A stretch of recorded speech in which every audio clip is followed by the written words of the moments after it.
Beer chicken ready ஆயிடுச்சு. அதோட இட்லி நேற்று வச்ச கரோட்டு குழம்பு இன்னைக்கு ஊற்றி பேசஞ்சு ஒரு சாத்திரம். அப்படியேங்க அப்பா மாமா கரோட்டு குழம்பு டேஸ்டே தனியா. சும்மா சாப்பிட்டா நல்லா இருக்குது.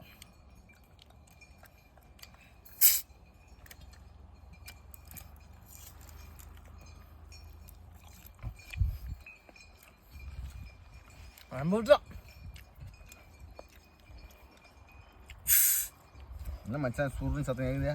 கேக்குதா? என்ன சொல்ற கம்மியா? ஏய் நான் ரெண்டுத்தையும் குடிக்க போறேன்ப்பா.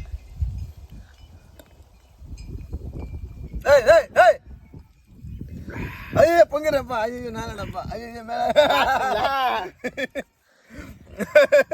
செம்ம. நான் மச்சான் 2 கையில வச்சிரல பீரா. நம்ம மச்சான் நான் தரேன் மச்சான் சாப்பிடு மச்சான்.